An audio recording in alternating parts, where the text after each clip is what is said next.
Bridge કહી શકાય doctor Baba Saheb Ambedkar bridge 10 વર્ષ પહેલાં હોંશે બબ્બે વાર હાલની સરકારના સત્તાધીશોએ ઉદ્ઘાટનો કર્યા, છતાં પણ આ બ્રિજનું પરિણામ અને બ્રિજમાં ઘોર ભ્રષ્ટાચાર છે.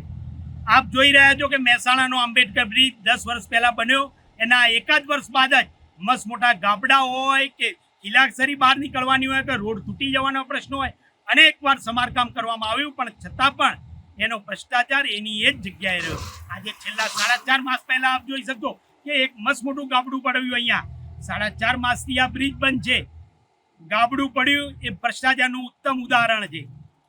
જે તે વખતે આ બ્રિજનું કામ રાધે એસોસિએટ નામની કંપનીએ કરેલ, ત્યારબાદ હાલ જ્યારે સમારકામ કરવાની જરૂરિયાત આવી ત્યારે પણ 2.5-3 લાખ જેટલો માતબાર રકમનો ખર્ચ કરી અને એ જ કંપનીને હાલ સમારકામ આપવામાં આવેલ છે.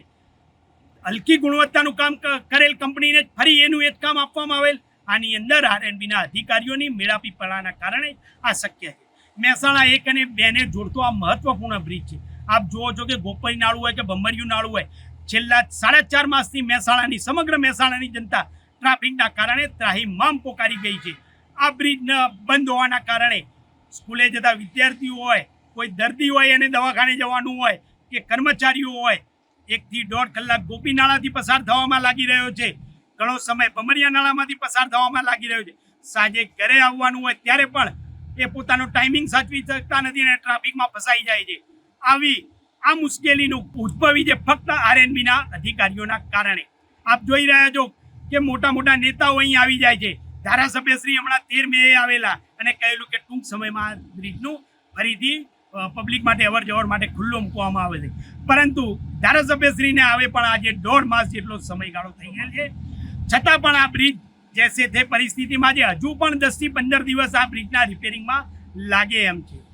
આ બ્રિજ ઉપર ભારે વાહન કે જે ત્યાં આગળ ફતેપુરા સર્કલથી તે અહીંયા ન આવવા જોઈએ, ભૂતકાળમાં કલેક્ટરશ્રીનું જાહેરનામું હોવા છતાં પણ અહીંયાથી ભારે વાહનો પસાર થતા હતા. બ્રિજની એકદમ ખરાબ હાલત આ ભારે વાહનોના કારણે થયેલ છે.